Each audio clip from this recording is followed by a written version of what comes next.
False Prince, Chapter 26. I slept the rest of the evening and through the night, waking up only when Imogen came to check on my bandages. There was so much I wanted to ask her, but someone else was always in the room with us, and any real conversation was impossible. I was more careful this time to let her do her job without giving her any particular attention, though I still felt the entire charade was ridiculous. Most of the students came to Farthenwood in better circumstances than I had, and right now I was much more like the servants than Connor. My friendships with Imogen or Errol or Mott shouldn't have threatened any of them. Morning brought stiffness to my muscles. I must have been too tired the day before to notice how sore they were, or maybe it was that I didn't have to move around much before now. Errol insisted on helping me dress, even brought Mott into the room to ensure I accepted that help. It wasn't necessary. Standing there with my arms out while Errol dressed me was about as much as I could do. With considerable struggle, I managed to stay awake that day and even paid a semblance of attention to the morning tutors. Master Graves made it very clear that they had moved on without me and had no time to return to the lessons of the previous few days, so I would just have to catch up as best I could. "It's been a week since you came to Farthenwood, Sage, and you are no further along than the first day we started." I told him that was probably because I'd had only 2 of his lessons, and in all fairness to myself, hadn't really bothered to pay attention to either of them. This only darkened his glares at me, and he focused the rest of the lesson on Roden. Mistress Havilah also said there wasn't enough time to review what had been discussed while I was, she generously used the word indisposed, but gave me 2 books that she said contained much of the same information.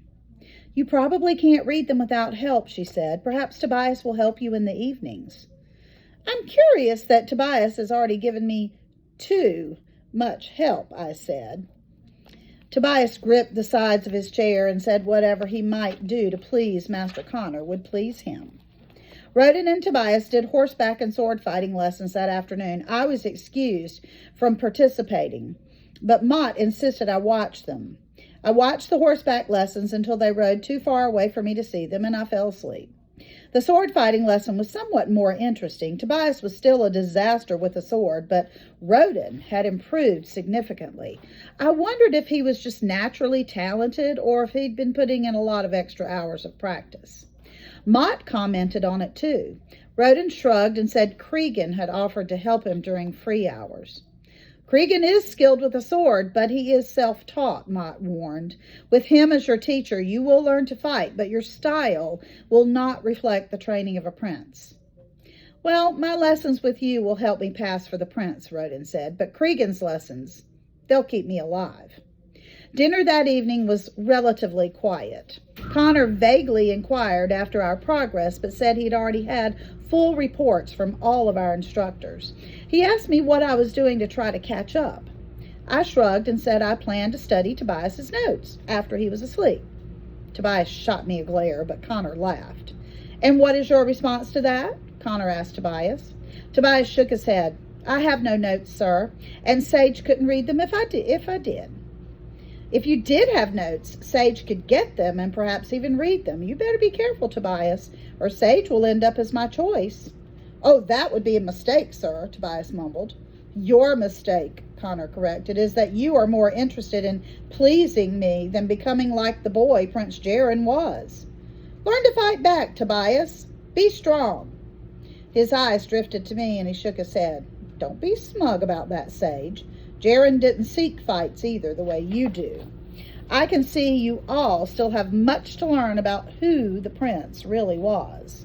After we returned to our room that night, I fell into my bed, not caring what clothes I slept in, as long as I could sleep, but Tobias sat at his desk, turning his chair to stare directly at me. Finally, I muttered, "You obviously have something to say, Tobias, so what is it?" His eyes narrowed. "I am strong enough to stop you, Sage. You too, Roden. I'm warning you both not to push me any further." "Connor said the prince never sought out fights," I reminded him. "This isn't about being like Jarin," he said. "It's about stopping you. And I will, if I have to." Grimacing with the sting in my back, I rolled over to face the wall. Before closing my eyes, I said, "Connor will choose me this week, and you know it. You wouldn't dare to stop me." As tired as I was, I forced myself to stay awake for nearly an hour after that, until I was sure both Roden and Tobias were asleep. Because no matter what I said, it was becoming increasingly obvious that Tobias would at some point carry out his threat. Chapter 27. Mott was waiting for us after lessons the next day to tell us there would be no horseback riding that afternoon, nor sword fighting. Cregan says you're all good enough on horseback to pass initial scrutiny, and Connor has other plans for you this afternoon. Those other plans were dancing lessons in Connor's great hall. So Connor apparently had other ways to torture us beyond his dungeon walls. I grabbed my side and I sat in a chair near the door. I'm not dancing. It'll hurt.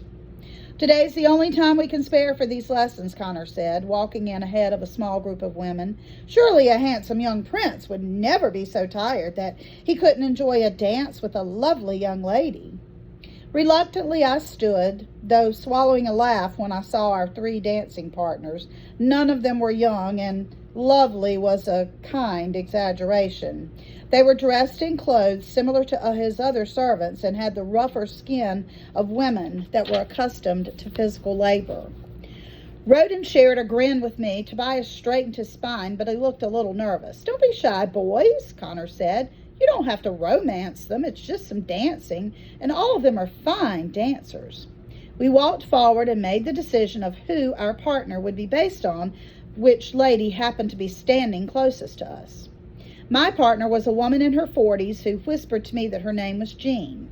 She had curly hair that was probably once a pretty brown before it had grayed and faded. Her eyes were wide, contrasting with her thin lips and nose. Not a pretty face, but it was an interesting one.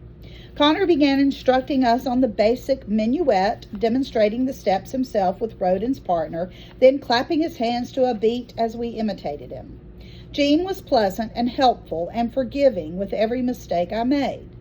You're doing fine, she said. It was a lie. We both knew it, but I appreciated it nonetheless. Neither Tobias nor Roden seemed to be doing much better. Connor remained patient with us, though, and after several tries, we all began to make the steps in a respectable manner. At a break between dances, Connor asked if my father was a musician. As I've told you on more than one occasion, sir. Well, surely you play an instrument then. I've also told you my father was a poor musician. You cannot believe that the student could rise higher than his teacher. Connor walked to the corner of the room where a small instrument case was propped. He pulled out a fiddler and fitted the pieces together. I'd like to hear you play, Sage, if you were taught by your musician father. Oh, I'd have to leave my lovely dance partner alone, sir. I'll dance with her if you play something we can dance to. I eyed Connor. Is this a test? With a tilt of his head, Connor said, everything is a test. So I took the fiddler. It needed a bit of tuning, which was awkward for me at first. I'd actually never played a fiddler, but it was a basic wind instrument. With only a little trouble at first, I could guess at the fingering. What I don't remember must be improvised, I warned them. Forgive me if I failed to do the song justice.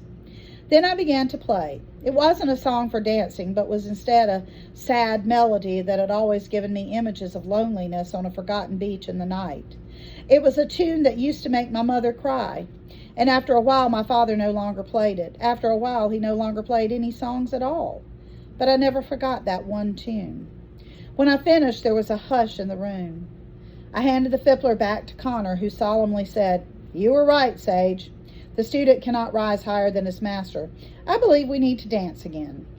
I caught Connor's eye a few times over the next dance, wondering what he had intended by asking me to play. If I had been lying about my father's hobby, all I would have had to say was he never taught me. After the dance finished, Connor told us to rest a moment. Then he folded his arms and he chuckled. None of you will ever be great dancers, he said, but at least you won't humiliate yourselves either.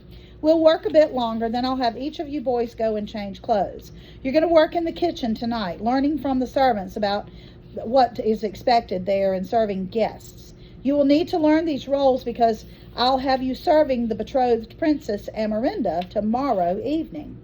When does she arrive, sir? Tobias asked. I expect her sometime late this evening, though she isn't planning to dine with us until tomorrow. Sage, have you been working on your accent? If you are called upon to speak to her, I won't have you replying with an Avenian accent. I happen to be alone quite a bit in recent days, I said, in a Carthian accent. Gave me a great deal of time to practice. Not bad, Connor said with a smile, but you're still too soft on your consonant sounds. Tighten them up. Never let me hear that Avenian accent again. I acknowledged Connor's request with a nod. Then Connor said, I think we'll practice a waltz now. Take your partners by the hand, please. Kitchen duty that afternoon was tedious. Our escort in the kitchen happened to be my dance partner, Jean, who I learned was more of a supervisor than a servant. Connor had a large kitchen, and Jean took great pride in showing us how smoothly it operated. The master occasionally has unexpected guests, so we always have a plan for last-minute meals, Jean said. We've enjoyed this week since you boys came. We're preparing a lot more food than usual, and our serving dishes come back empty. Everything here tastes so good, Roden said. Tobias and I both smiled at that. It wasn't her decision who was made prince, so neither of us could figure out what he hoped to gain by complimenting her. Roden answered that question a moment later when he noticed our grins. It really does taste good, he whispered. You should have seen what they fed us at my orphanage. I don't even think it was food half the time. Jean instructed us on the proper way to hold a tray and how to serve or retrieve dishes on the table. She showed us how to pour a drink and even let us sample a taste of Connor's best wine. I was interested in a detached sort of way, and so was Roden. It was nice to know, but did me little good. However, Tobias leaned over us at one point and whispered, If Connor hadn't pulled us from the orphanages, this would have likely been our futures. Not mine, I said firmly. Nothing in me could accept a life like this. Roden quickly agreed. You know what little you must, Jean finally said. Now, make yourselves useful in here. There's always too much to do, and if we have you on loan, we're going to use you. She showed us a pile of dishes that needed to be washed. I pointed out that there was really only room for 2 dishwashers and assigned myself the job of kneading dough on the other side of the room. Roden and Tobias didn't seem to care, so Jean gave in and waved me away. I wandered over to the wood counter in the corner and picked up a lump of dough. After a minute, Imogen entered the kitchen, and Jean directed her to come over and help me.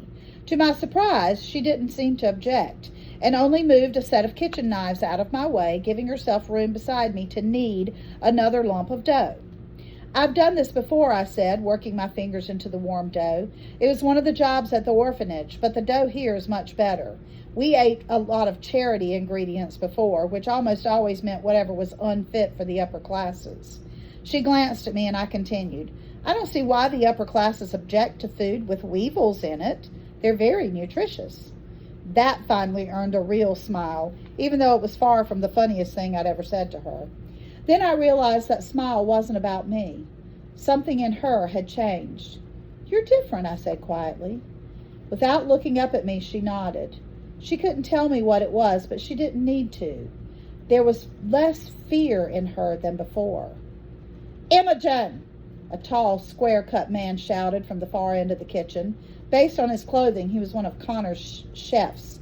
You lazy girl! Imogen swung around. I started forward, but she grabbed my wrist to hold me back. Isn't that dough ready yet? He said. I've got to have it baked by this evening. How could she have finished? I scowled. Every time she walks in here, you send her out with another job. The chef crossed to me and shoved me against the brick wall. Pain lit across my bruised back and throughout my body, but I somehow held my tongue. Don't tell me how to operate in my kitchen, he snarled. Let him go, Mott said, entering the kitchen. He grabbed my shirt and yanked me away from the chef's grasp, then motioned for Tobias and Roden to follow him. We're finished here. As we walked out, he said to me, Can't you go anywhere without causing a problem? Is that who gives Imogen her bruises? I asked. Mott clenched his jaw. It's clear that if you work from the kitchen tonight, one of you's going to end up killing the other. I'll assign you different duties. And then with a parting glare, he walked ahead of us. Tobias and Roden caught up to me as we followed Mott. He hurt your back, Roden said. I can tell by the way you're walking. My back is fine. It wasn't true, but I felt braver for having said it. It's your own fault if he did hurt it, Tobias said. Why do you do that? I shrugged. Do what? Act aggravate people the way you do. You seem bent on making enemies here. Well, and you insist on making false friends. They're no different. Don't you ever get tired of pretending to be something you're not? Like the prince? Tobias arched his head. No, I could pretend to be him for the rest of my life. Don't judge me just because you're not able to do the same. His words hit me too close, and I fell behind him and Roden as we walked back to our rooms. We both know he had won that round.